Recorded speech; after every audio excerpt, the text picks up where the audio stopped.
Every beginner rushes to the same question. What stock should I buy? It feels like the most important question in the world, but it is not.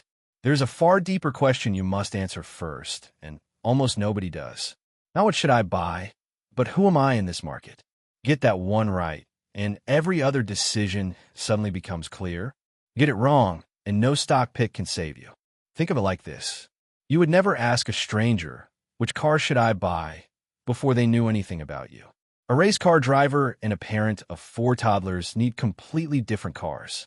The right answer depends entirely on who is asking. The market is exactly the same. The right move for you depends not on the market, but on you. So let's figure out who you actually are with a few honest questions.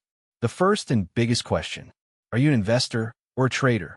We met this distinction early in the series, and it is the great fork in the road. An investor buys good things and holds them for years, letting them grow. A trader actively buys and sells over short periods, trying to profit from the moves. They use different tools, need different skills, and live completely different financial lives. You must know which one you actually are. The second question: what is your time horizon? In plain words, when will you actually need this money? If the answer is decades from now, for retirement far in the future, then you can afford to own stocks and calmly ride out every crash along the way. But if you need the money in a year or two for a house or a wedding, you cannot take that risk. Your time horizon quietly decides how much risk you are even allowed to take. The third question is the most uncomfortable and the most important.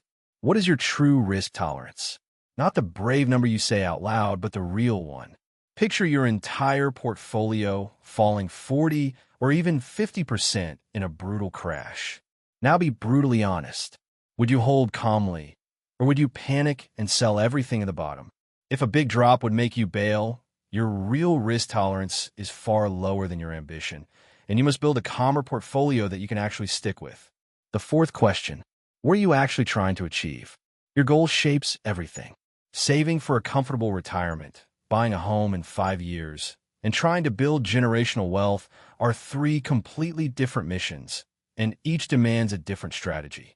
The goal must come first, and the strategy is built to serve it, never the other way around. And the fifth question, the personal one: what is your temperament, and how much time and interest do you genuinely have? Be honest with yourself. Do you truly enjoy staring at charts for hours, following every twitch of the market, treating it like a second job? Or would you much rather set up something sensible and get on with your actual life? There is no wrong answer, but there's a wrong answer for you if you pretend to be someone you're not. Now here's why getting this wrong is so destructive. The single most common disaster in investing is a mismatch between who you are and how you behave. It is the person who is a calm, long-term investor at heart, but who gets seduced into frantic day trading, panicking at every dip. Or the rare true trader trapped in a strategy too slow for them. When your actions do not match your real nature, you abandon your plan at the worst possible moment, every single time. So let's be honest about where most people land, because the data is very clear. The overwhelming majority of people, when they answer these questions truthfully, discover the same thing. They have a long time horizon, a modest real risk tolerance, ordinary goals, and absolutely no desire to make trading their second job.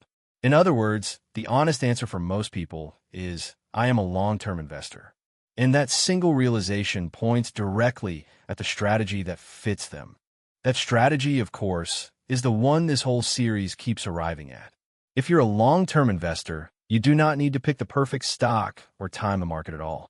You buy a broad, low-cost index fund, you add to it steadily, and you hold it for decades, calmly riding through every crash because your time horizon and your temperament were built for exactly that.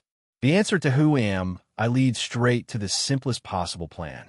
And to be fair, a small minority genuinely are traders. People with the time, the temperament, the discipline, and the appetite for risk to actively trade, and to accept that most who try will still underperform a simple index. If that is truly you, with eyes wide open, then trade. But the tragedy is the millions who act like traders while being investors at heart, and pay for that mismatch dearly. So before you ever ask what to buy, sit quietly and ask the real question: who am I in this market? Are you an investor or a trader? What is your time horizon, your honest risk tolerance, your true goal, your real temperament? Answer those truthfully, and the right strategy will not be a mystery you agonize over. It will be obvious because it will simply fit the person you actually are. I'll see you in the next one. Until then, keep it simple and know thyself before you know the market.